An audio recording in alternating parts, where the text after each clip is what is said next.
What's going on YouTube? This is Brian with Canvas the Town coming at you with another video for Title Update 5 shenanigans.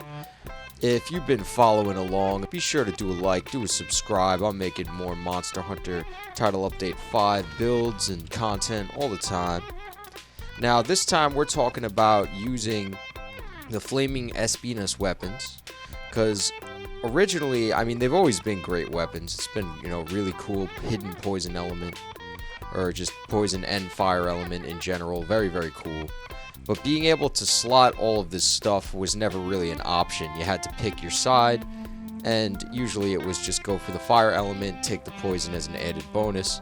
And we're still pretty much doing that, but we get to also slot in skills like poison attack, Chameleon's blessing, and build up boost, most importantly, while keeping all of our, elemental resistances and dereliction, furious, strife, and dragon conversion, of course.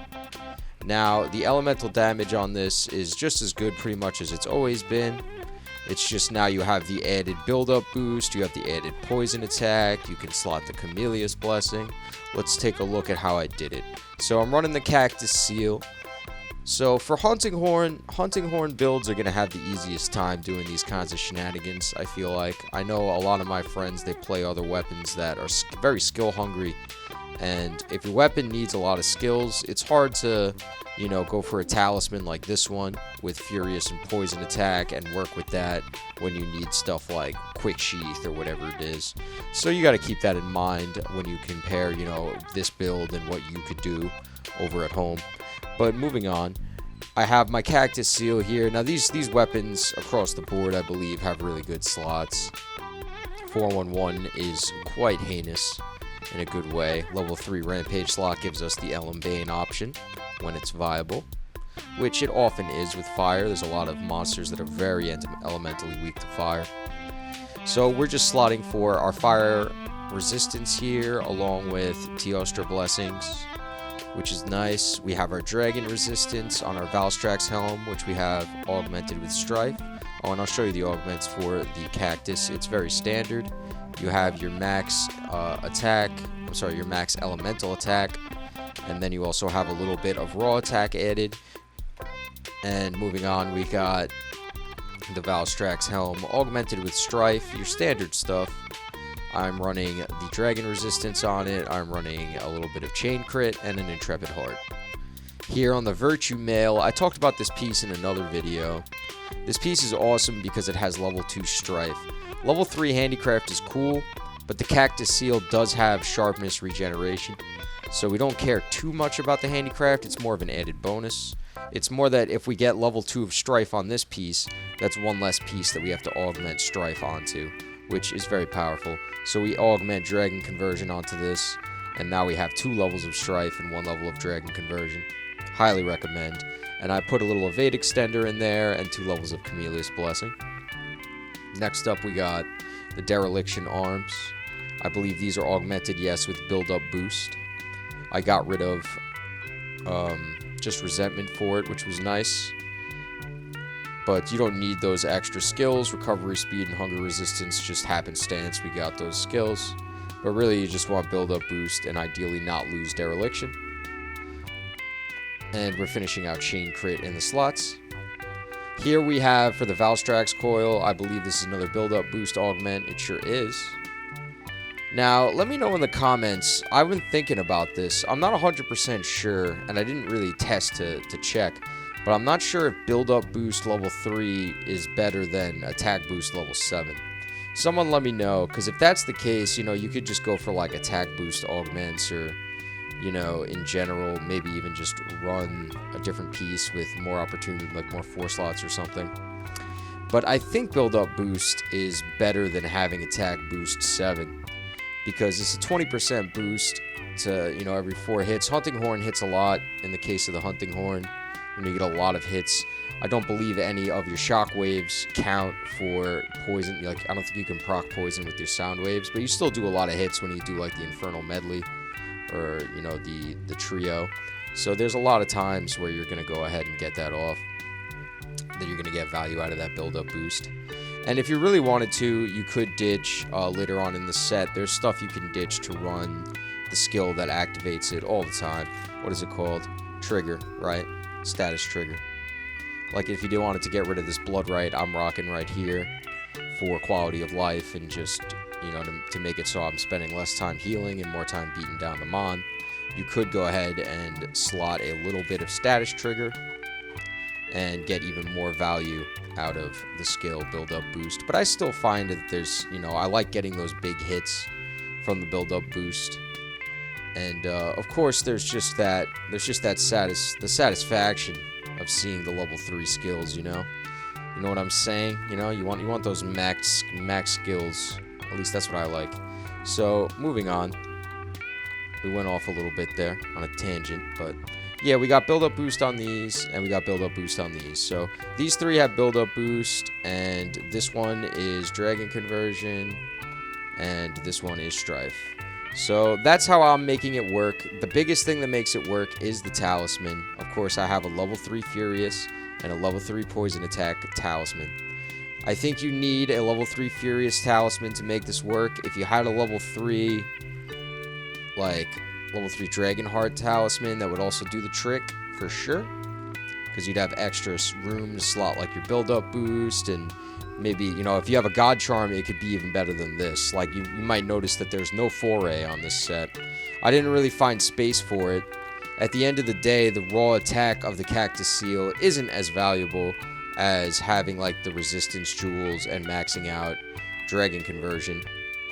It's more like we're taking the Poison Attack 3 from the talisman as a very nice boon for the set. And we're also taking a, you know, what was that? Build-up boost 3 for the value that gives. The 20% added bonus to our raw hits every couple of hits is very nice. And it's something that, you know, you can augment for, and it's a very nice skill. I think it's a very cool skill. I really enjoy running it. And you'll see the damage. We'll go beat up an Apex Arzuros, and it is quite foul, the damage that you can get with this set. I am very, very happy, very, very pleased with it. But what do you guys think? Do you think running, you know, adding stuff like Foray, is it possible with a talisman that you have? Or are you looking at this talisman like there's just no way, like you got nothing like this? I know this is realistically pretty lucky. I'm sure some of you guys out there got those God Charms, those Dragon Conversion 3, Furious 3, 3-slot talismans that are just untouchable for us mere mortals. But yeah, I had a lot of fun cooking up this set. I gotta say, I didn't have a lot of fun augmenting this time. It took me quite a while to get these build-up boost rolls that weren't taking away key skills. But yeah, it's a pretty fun set. You guys will see the damage. Remember, if you enjoyed this video, if you enjoyed this build, be sure to check them all out, like, subscribe. I'll be around making tons of Monster Hunter content. Alright guys, I hope you enjoy the hunt. Peace out.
Bye.